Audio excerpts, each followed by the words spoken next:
خاطبتي أهلا وسهلا مرحبا بكم يا جماعة الخير صباح الخير عليكم زول الفلاون والسلام عليكم. J'espère que vous allez bien, j'espère que vous vous portez bien, j'espère que vous entamez bien ce début du mois de juillet 2024 après un mois de juin extrêmement incertain. Et l'incertitude va s'aggraver en ce mois de juillet. En Algérie, nous sommes à la veille d'une élection présidentielle anticipée prévue le 7 septembre prochain, dans les enjeux, dans les intérêts, dans le déroulement carrément est toujours lui-même obscur, ni programme, ni idée, ni proposition, personne ne s'intéresse à l'avenir du pays, on entend juste est-ce que Tebboune va faire un deuxième mandat, oui ou pas. Quant à l'avenir de Tebboune est beaucoup plus préoccupe davantage certains de nos compatriotes que l'avenir de l'Algérie elle-même. Mais tout à l'heure, l'idée c'est pas ça le plus important. Je voulais commencer la journée par une réaction. Alors, j'étais extrêmement étonné par j'ai l'habitude d'être insulté. Franchement, j'en ai vu des vertes et des pas mûres. Franchement, j'ai maintenant une immense expérience. Le dénigrement, l'insulte, l'injure, la violation de la vie privée, la caricature, la diffamation, la méchanceté gratuite, le mépris. J'ai pris l'habitude, ça fait depuis 2019, bien avant même, ça fait 15 ans que je fais ce métier pratiquement. Ça fait 15 ans que je suis habitué aux polémiques, aux attaques, aux débats animés. Et en Algérie, ça ne vole pas très haut. Et je le dis, je le répète, j'en ai vu des vertes et des pas mûres. Le niveau extrêmement bas d'un nombre important de nos compatriotes, notamment des partisans du régime algérien, quand on s'attaque à l'un de ses symboles, à ses dirigeants, à ses intérêts financiers et économiques, à ses manœuvres occultes, à ses manœuvres mafieuses, il faut s'attendre à des campagnes extrêmement violentes de dénigrement, de caricature et d'insultes. Ça, j'ai pris l'habitude. Plus rien ne me choque. Vraiment, plus rien ne me choque. J'en ai tout vu. La sioniste, la partisan du mercenaire, la traître, c'est pour ma famille, c'est pour mes origines, ils ont tout fait. Ça nous a jamais arrêté, ça nous a jamais empêché de continuer à faire du journalisme, ça nous a jamais empêché d'être efficace parce que à chaque fois qu'on fait des révélations, à chaque fois qu'on publie des enquêtes, ça fait bouger les choses, ça fait bouger les lignes, ça perturbe, ça inquiète, ça empêche beaucoup de gens de dormir et ça fait réagir. Alors, ce qui m'a étonné cette fois-ci, j'étais vraiment étonné. D'habitude, quand on provoque des réactions effarouchées ou très violentes ou très musclées, quand on touche aux intérêts du clan qui est actuellement aux commandes du pays. Quand je touche au clan Tebboune, je comprends que la presse pro-Tebboune, que les pro-Tebboune, que les armées de Tebboune, que les relais médiatiques du régime algérien, que les relais idéologiques, les relais propagandistes s'attaquent à ma personne, me caricaturent, essaient de me discréditer, essaient de salir mon image. Ça, j'ai pris l'habitude. La dernière fois, on a parlé d'un ami intime à Saïd Bouteflika. L'émission a été faite, vous pouvez d'ailleurs la revoir, l'histoire secrète de cet ami intime de Saïd Bouteflika qui a pu relancer ses affaires en Algérie. C'est un certain Khalil Amamra. L'émission, elle dure, 21 minutes. Vous pouvez la revoir. Elle a été diffusée de cela 5 jours. Notez comme la date, exactement. C'était donc, il y a de cela 5 jours. Laissez-moi retrouver la date sur notre chaîne YouTube. C'était le 26 juin dernier. Au cours de cette émission, vous nous connaissez notre démarche. Que ce soit ma démarche personnelle ou la démarche de la rédaction d'Algérie Part, on n'est jamais dans l'insulte, on n'est jamais dans l'invective, on n'est jamais dans la caricature, on est dans l'information. Même si quand on procède à des mises en cause, c'est quand on met en cause des personnalités ou des personnages pour des faits de corruption, des faits de scandaleux, des dérives financières ou des dérives de détournement de l'argent, on n'insulte pas. J'ai jamais insulté, j'ai jamais invectivé, je ne touche pas à la vie privée, je ne rabaisse pas la personne, je ne vais pas humilier la personne. Nous avons une déontologie et une éthique. D'ailleurs, vous pouvez la voir cette émission, 21 minutes et 10 secondes. Je vous défie de me trouver une seule insulte.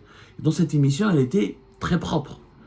Qu'est-ce qu'on a raconté? On a raconté qu'on a identifié au cours d'une enquête que la plupart des amis intimes de Bouteflika ont quitté le pays, ont fui le pays, comme Amin Djerbou, qui était l'actionnaire, l'associé un homme d'affaires qui était l'associé actionnaire de l'Ulmi, Mourad Ulmi Slovaque, et propriétaire de Slovaque, mais lui, Amin Djerbou était associé avec lui dans d'autres business. Jamal Oulhaj, le promoteur immobilier qui est en fuite depuis 2019, qui est pas un gros promoteur immobilier, mais parmi les promoteurs immobiliers les plus importants de la capitale Alger. Donc on s'est intéressé à l'entourage de Saïd Bouteflika. Et l'entourage de Saïd Bouteflika, qu'on pensait tout connaître, on semblait tout maîtriser, on a identifié quelqu'un. Je dis que la plupart ont quitté. Il y en a d'autres qui sont restés. Je parle de son entourage affairiste. Parce que Saïd Bouteflika avait 3 types d'entourage. Il avait l'entourage les oligarques, les Koninef, les Ali Haddad, etc., qu'il fréquentait. Il y avait des amis à lui qui ne sont pas devenus des oligarques, mais qui les a aidés, accompagnés, ou leur a donné des coups de pouce pour faire des business et des affaires. Ils sont devenus pas des oligarques, c'est-à-dire pas des multimilliardaires. Ils n'ont pas construit des empires, ou ils n'ont pas accumulé des actifs de plusieurs centaines de millions de dollars, ou de l'équivalent de plus de 1 milliard de dollars, comme Ali Haddad, les Koninef et les autres. Mais ce sont des hommes d'affaires d'une classe moyenne qui étaient des amis à lui, sont issus de son entourage personnel et qui ont réussi dans les affaires. Et 3e cercle, les personnes intimes, d'autres personnes intimes qui ne faisaient pas dans les affaires, qui faisaient pas des affaires, qui étaient des anciens copains de la fac, des anciens copains de son parcours du lycée, des amis des connaissances à lui, ou qui sont proches de sa famille, des personnes qu'il a pu croiser au cours de son parcours, quand il est parti faire des études à l'étranger, etc. Voilà, les 3 cercles. Quand il y a eu la crise politique de 2019, il y avait une purge. Le système Gaïd Salah et plus tard le système Tebboune, Chengueriha, a tout fait pour démanteler, casser, broyer l'entourage de Saïd Bouteflika pour chercher des poux dans la tête de Saïd Bouteflika, pour chercher des dossiers afin d'inculper Saïd Bouteflika de tous les crimes possibles et imaginables afin de le briser pour toujours. On s'est attaqué à ses proches, que ce soit celles et ceux qui connaissaient dans le monde des affaires, ou ceux et celles qu'il connaissait dans le monde, dans ses occupations sociales ou la quotidienne ordinaire. Même dans ses amis qui n'étaient pas liés à lui, qui n'avaient pas d'affaires avec lui, ils étaient interrogés, convoqués, placés sous ZSTN, ou auditionnés, etc. Qui خرجنا في l'enquête, on a identifié اسمه Khalil Amamra. On a parlé de lui et de façon tout à fait respectueuse. Vous pouvez voir l'émission, le 26 juin. On a raconté son parcours, il était un ami à Saïd Bouteflika. Ensuite, grâce à cette amitié de Saïd Bouteflika, il est devenu un important importateur de produits cosmétiques. Mais comme il n'était pas aussi riche que les Koninef et les Haddad, et qu'il n'était pas très médiatisé, il était très discret.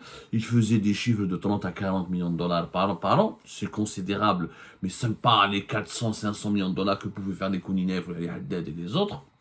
Donc, personne ne s'intéressait à lui. Et on a parlé comment il était en fuite à l'étranger pendant 1 année et demie, de 2019 à 2021 et quelques, et qu'il est rentré. Étrangement, il fait partie de l'un des rares amis de Saïd Bouteflika qui sont rentrés au pays. Et ensuite, ils ont été inculpés. Il a été placé sous contrôle judiciaire. On lui a enlevé son passeport. On a raconté cette histoire. Et voilà, c'est un importateur de produits cosmétiques depuis Dubaï et qu'il a des biens à l'étranger, notamment ici à Paris, qui s'est associé avec des étrangers pour faire un business toujours dans le produit cosmétique et pas la pharmaceutique. On a raconté comment il était le représentant de la branche des produits par la pharmaceutique et d'hygiène de Johnson & Johnson, un grand laboratoire américain. On a raconté son parcours de la façon la plus respectueuse. À aucun moment, on l'a insulté, ou on l'a diffamé, on n'a raconté que des faits. D'ailleurs, ni lui, ni aucun membre de son entourage n'a démenti les informations qui ont été révélées par Algérie Part. À ma surprise générale, je vois 2-3 jours après, une campagne virulente et violente a été lancée contre ma personne de la part du réseau des lobbies médiatiques ou de lobbyistes qui sont les satellites du clan Tebboune. En clair, واحد اسمه Amin Belazouk, qui dirige plusieurs, qui a placé sous sa coupe plusieurs pages Facebook, plusieurs communautés sur Facebook et plusieurs médias sociaux, a lancé une campagne contre moi en disant que moi, Abdou Samar, j'ai été payé par un autre adversaire à M. Khalil Amamra, parce que ça, dans l'univers des business en Algérie, il y a des concurrents et des adversaires. Donc cette campagne de dénigrement qui m'a visé, qui m'a ciblé, a fait croire que c'est un adversaire à M. Khalil Amamra qui m'a payé, soi-disant, pour que je parle de lui, pour que je dénonce M. Khalil Amamra. Où ils ont construit tout un récit, ils ont donné des chiffres, comme quoi j'ai touché de l'argent, comme quoi je suis un salopard. Bien sûr, je vous épargne les insultes, je suis le diable, je suis le salopard, je suis l'homme le plus ibon de l'histoire de l'Algérie, je suis l'infréquentable, etc. Ça, j'ai l'habitude. Mais ce qui m'a étonné, c'est pas ça les insultes. Parce que là, Amin Belazouk, dans la j'ai l'habitude qu'il m'insulte à travers, ou sur le plateau de Hayat TV, où il est chroniqueur, ou à travers les réseaux sociaux qu'il dirige. Le plus étonnant, c'est qu'Amin Belazouk, c'est le bras, c'est le lobbyiste, c'est le bras du lobbying du clan Tebboune. Comment se fait-il que le clan Tebboune vole au secours d'un ami intime de Saïd Bouteflika, alors que Saïd Bouteflika incarne le mal absolu pour Tebboune. Tebboune a toujours voulu, d'ailleurs il a humilié Saïd Bouteflika, c'est sous sa présidence Saïd Bouteflika, il est emprisonné aujourd'hui à Al-Bayid, très très loin de la capitale Alger. Sa femme et son frère sont obligés de parcourir des centaines de kilomètres pour aller le voir le jour des visites. Il est détenu dans des conditions assez inhumaines et humiliantes, alors qu'il était quand même le frère, le conseiller numéro 1 de l'ancien président déchu pendant 20 ans. C'était l'un des personnages les plus forts, c'était l'une des boîtes noires de l'État algérien de 1999 jusqu'en 2019. Il se retrouve à Al-Bayt dans une prison infecte et l'une des prisons les plus éloignées, les plus inhospitalières du pays. Parce que Tebboune, il en a gardé une rancune. C'est Saïd Bouteflika qui a provoqué la chute de Tebboune en 2017 lorsque Tebboune était Premier ministre. C'est Saïd Bouteflika qui a demandé des enquêtes approfondies sur Tebboune et sa famille. C'est en partie pour faire plaisir à Saïd Bouteflika que le général Ghalib Belqsir a mis en prison Al-Harrach, le propre fils de Tebboune, Khaled Tebboune. Rappelez-vous, l'affaire de Kamel Bouchi, le principal suspect de l'affaire de la cocaïne du port d'Oran, c'était en juin 2018, on a été libéré en février 2020, où Saïd Bouteflika, l'histoire, Saïd Bouteflika avait même l'objectif de placer Tebboune en détention, de créer, il a exercé toute sa pression sur l'époque Taïb Belouh, qui était ministre de la Justice, à l'époque des dernières années du régime de Bouteflika,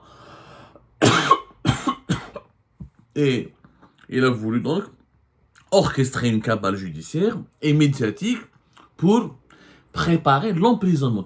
Tebboune allait partir en prison. Entre 2018 et 2019, Tebboune a échappé à la case prison par miracle. Celui qui l'a sauvé, c'est Ahmedou Yahya, qui est intervenu pour raisonner Saïd Bouteflika, pour lui dire ça se fait pas de mettre un premier ministre en prison. C'était un ministre, c'était quand même l'un des fidèles partisans, l'un des fidèles ministres de ton frère, le président Saïd Bouteflika. Ce serait une humiliation pour l'État algérien, ce serait vraiment un scandale qui va dépasser les frontières du pays si on emprisonne un ancien premier ministre. Donc Saïd Bouteflika toute la flamme. Mais Tebboune a gardé un souvenir très amer de cette période. Il a été traumatisé, et lui et sa famille, surtout, que son propre fils, Khaled Tebboune, a été emprisonné. Donc, comment se fait-il que Lyoum Tebboune, ses propres partisans, Amin Belazouk, volent au secours d'un ami intime de Saïd Bouteflika? L'émission juste on s'est interrogé comment un ami intime à Saïd Bouteflika revient au pays, prend le risque de revenir au pays, il échappe à la prison, il est juste placé sous contrôle judiciaire et on lui a enlevé juste son passeport. Et on s'est posé la question, on s'est dit, il y a certainement des personnes au cœur du clan Tebboune qui l'aident, qui l'assistent et qui essaient de le protéger. Or, Abdelmajid Tebboune n'a jamais voulu, dans son de 2019 à 2024, toutes ces interventions médiatiques et populaires et populistes même, on peut le qualifier, toutes ces interventions publiques diabolisent régulièrement et violemment les membres de la Aïsaba. Pour Tebboune, toute personne qui était amie avec Saïd Bouteflika fait partie de la Aïsaba. Moi, je n'ai pas dit que Khalil Amamra fait partie de la Isaba. Je ne dis pas qu'il est un grand corrompu. Je dis juste qu'il est suspecté, soupçonné d'avoir participé ou l'a contribué à l'enrichissement illicite de Saïd Bouteflika et d'avoir blanchi une partie de son argent. C'est pour ça qu'il est sous enquête. D'ailleurs, j'ai pu confirmer au cours de mes investigations qu'il a 2 procédures dans lesquelles il a été inculpé et toujours en relation avec Saïd Bouteflika et ses connexions avec Saïd Bouteflika. Selon certaines sources, dans l'une de ces procédures, il a été blanchi. Dans l'autre procédure, il est toujours placé sous contrôle judiciaire et son passeport lui a été retiré. Il ne peut pas quitter le pays. Donc, mes informations ne sont pas fausses. Personne ne les a démenties. Aucun membre de l'entourage de M. Khalil Amamra, ni Khalil Amamra lui-même ne m'a contacté pour les démentir. Je ne l'ai pas insulté, au passage. J'ai dit juste la vérité. Il est suspecté et j'ai pesé mes mots. Il a demandé à Amin Belazouk. Amin Belazouk, il est devenu, comme il est l'ami, Amin Belazouk, il lui faut une émission à part. Une émission à part sur lui. Mais, le problème c'est que je connais sa famille. La famille Belazouk, des Kabyles de la wilaya de Borj-Borelej, sont une grande famille. Des gens très intègres. Des gens d'un certain niveau que j'ai fréquenté. J'avais des amis au sein de cette famille. Je les connais très bien. J'ai dormi chez eux. J'ai mangé avec eux. Je suis extrêmement mal à l'aise pour parler de lui, parce que je n'ai pas envie de salir le nom de sa famille. Wada Amin Belazouk est une charge extrêmement lourde pour sa famille. En réalité, c'est un malade. C'est quelqu'un qui n'a rien à voir avec les médias. Il n'a rien à voir. C'est un médecin qui a raté ses études. Il a eu des problèmes familiaux très jeunes. Moi, je l'ai connu extrêmement jeune. Je le connais très bien, Amin Belazouk. Je l'ai connu il y a de cela 15 ans. Parce que quand je dormais chez sa famille, et lui aussi, on s'est croisés, on a fait des soirées ensemble. Je le connais extrêmement bien. Et je connais extrêmement bien son intimité. Moi, parce que je suis un fils de bonne famille.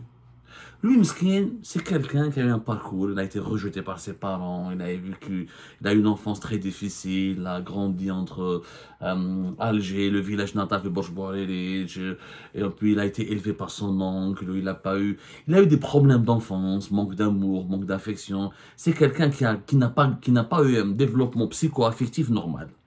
Il est un peu perturbé. Du coup, le personnage, il s'est créé un personnage.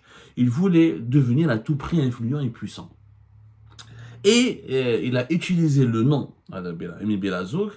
Il est devenu introduit au sein du système grâce au nom de l'un de ses cousins qui s'appelait Selim Belazouk, qui était à l'époque du DRS du général Taufer, début des années 2000 jusqu'à le démantèlement jusqu'à la réforme du DRS et le démantèlement du clan de général Taufer entre 2012 jusqu'à 2015. Il était l'un des responsables de la section de la brigade judiciaire ou de la recherche judiciaire, ou en quelque sorte l'un des responsables de la brigade de ce qui est police judiciaire du DRS au niveau de la caserne Antar. Salim Belazouk, c'est un personnage fort intéressant d'ailleurs, et on dit beaucoup de bien de lui. Moi, les sources que j'ai connues, les personnes qui l'ont connu m'ont dit beaucoup de bien de lui, beaucoup de sympathie de lui. C'était l'un des enquêteurs pour DRS sur l'affaire de son attaque 1 et 2, l'un des enquêteurs sur les dérives et les affaires de corruption de Cheikh Khalil. C'était l'un des enquêteurs attitrés du DRS. Et il était très proche du général Taufer, aucun hakam l'équivalent, je n'ai pas le nom précis du service, le service de police judiciaire quelque sorte, le service de recherche et d'investigation judiciaire du DRS. Quand il s'est Amin Belazouk, il a utilisé son nom. C'est pour ça qu'il a beaucoup de contacts. Parce que Yimshib SM son cousin. Or, Salim Belazouk, c'est toujours il s'est toujours démarqué de Amin Belazouk. Sa famille, il a été rappelé à l'ordre à maintes reprises. Il a été corrigé, il a été. Mais, Mahboul, Amin Belazouk, il voulait à tout prix, il a raté ses études de médecine, il a essayé de faire des affaires. À un moment donné, il était l'un des partenaires d'Irisat, la société algérienne de Sétif qui fabriquait des produits d'électroménager. Il avait un magasin fait Kouba, ça n'a pas trop marché pour lui. Il a voulu faire de la politique. À l'époque, il était lui-même partisan de Saïd Bouteflika. Amin Belazouk, c'était un partisan attitré du régime de Bouteflika. Il a participé à la campagne du 4e mandat, mais c'était un petit. كان يروح الجوامع في بن عمر والقبة يروح لي موسكي ويبارتيسيبي وينسيتي لي جون à voter pour quatrième mandat etc. من بعد il a voulu faire des affaires ومن بعد il s'est approché des dons سعيد بوتفليقة وكي دار الحال كي جات لا كريز دو حراك لا كريز بوليتيك il a tourné le vent il s'est rapproché كان يخدم مع وسيم بوعزة بزاف. Ensuite نحكي لكم حكايته بلوتار نحكي لكم حكايته mais je peux pas tout dire dans une seule parce que franchement là Amin Belazouk c'est un film. La nouvelle Algérie, des gens perturbés comme ça, instables, sont devenus des lobbies. Parce que le problème, c'est qu'après, à partir de 2020-2021, comme l'un des conseillers de Tebboune était son ami intime, le roi Abdellatif Belkhaïm.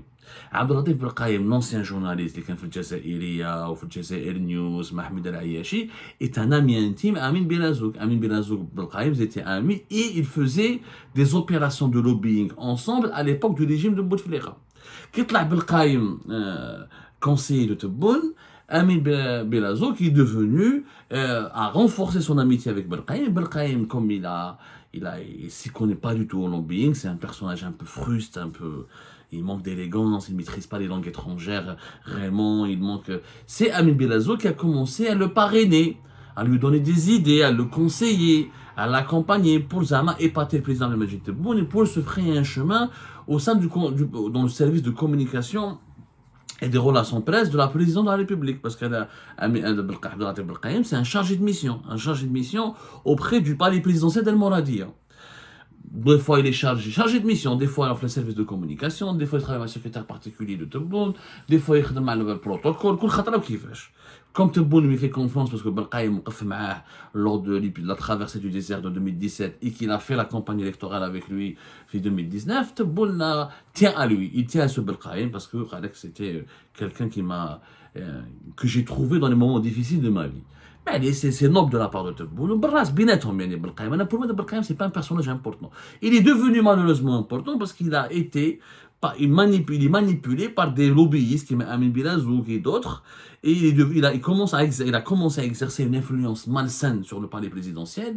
Il est devenu un élément très dangereux. Par exemple, Belkhaïm, il utilise sa fonction de conseiller, de chargé de mission à la présidence de la République pour régler ses comptes avec ses anciens concurrents ou les détracteurs dans le milieu du journaliste. C'est lui qui prépare des dossiers, il préfabrique des dossiers, il manipule des dossiers contre des journalistes arabophones ou la francophones. Il demande au président de la République ou à ses conseillers les plus proches du président de faire pression sur la justice et les services de sécurité pour les inculper, pour les accuser, pour les mettre en cause, parce que ces journalistes sont accusés par Belkhaïm. Le Belkhaïm les présente comme étant des journalistes traîtres, des journalistes qui veulent du mal à Tebboune, qui veulent comploter contre Tebboune, qui veulent nuire à ses intérêts, nuire à sa gouvernance, nuire à son mandat présidentiel, l'empêcher de réformer le pays. C'est qu'il a manipulé Tebboune et son entourage contre un certain nombre de journalistes. C'est pour cette raison que Tebboune a une vision très préjudiciable et très négative de la liberté de la presse et de la contradiction qui peut lui être portée par des journalistes indépendants. Pour Tebboune, à cause de Belkhaïm, Moujma'a les mots ou la Kamal Sidi Saïd, surtout Belkhaïm, parce que Belkhaïm maîtrise beaucoup, il connaît beaucoup plus la presse arabophone que Kamal Sidi Saïd, qui est le directeur général du service de la communication du palais présidentiel d'El Moradia. C'est Belkhaïm. Tebboune est devenu allergique à toute contradiction, à la liberté de la presse tout court, parce que ses conseillers, son entourage, lui ont inculqué l'idée que tous les journalistes qui essaient de le contredire sont des journalistes qui sont payés par les Aïsaba, par ses adversaires, qui lui veulent du mal, qui veulent le saboter et qui veulent l'empêcher de réussir son mandat présidentiel. C'est pour ça qu'on a eu une série d'emprisonnements, une douzaine de journalistes qui ont été emprisonnés en Algérie quand même, de 2019 jusqu'à 2024. Passons. Donc, Hadab Amin Belazouk, il a proposé ses services au clan Tebboune et il a un certain nombre de journalistes, notamment arabophones, des animateurs de réseaux sociaux, c'est même pas des journalistes, des animateurs des réseaux sociaux. Il a financé, il a obtenu un budget, il gère un budget pour financer un certain nombre de pages Facebook, de comptes TikTok, sur Twitter, sur TikTok, sur Instagram. C'est ce qu'on appelle les médias propagandistes. C'est-à-dire qu'il crée des relais médiatiques propagandistes pour défendre le clan Tebboune, défendre le régime Tebboune, s'attaquer aux représentants de l'opposition algérienne, au visage du Hirak, aux emblèmes du Hirak, tout ce qui dérange, tout ce qui peut nuire aux intérêts du clan Tebboune. Amin Belazouk et ses amis qui travaillent, le clan, l'équipe qui travaille pour lui, se charge de publier des contenus subversifs, négatifs, insultants, injurieux, pour essayer de discréditer auprès de l'opinion publique. Jusque-là, rien d'anormal. Amin Belazouk s'occupait de la gestion des intérêts et de l'image du clan Tebboune sur les réseaux sociaux. Sauf que quand Amin Belazouk, c'est lui qui lance une campagne de dénigrement contre Algérie Part, parce ils ont défendu Khalil Amamra. Ça, c'est anormal. Yani Amin Belazouk ou Jma'tou, ils ont défendu Khalil Amamra, qui est un ami intime de Saïd Bouteflika, alors que Tebboune lui-même cherche à traquer tous les amis de Saïd Bouteflika à travers la planète, même pas à travers le territoire national. C'est incroyable. Donc, là, on se pose des questions. Bien sûr, la réponse, vous avez un début de réponse. Amin Belazouk, quand il a publié ses contenus en m'insultant, en essayant de me discréditer, en essayant de discréditer, décrédibiliser notre enquête, il a bien sûr des intérêts avec Khalil Amamra. Je ne pense pas qu'il a fait ça pour ses beaux yeux. Je pense qu'il y a eu entre eux un deal financier. Celui qui a touché de l'argent, ce serait pas... Parce que moi, on m'accuse de toucher de l'argent quand je fais mes émissions. Si je touchais de l'argent pour chaque émission, je ne serais pas en France. Hein. Je serais en Monaco, la Luxembourg. Je ne serais pas réfugié politique en France. Il ne faut pas être bête. Il faut être con. Mais je sais que le grand public ne croit pas à ces conneries.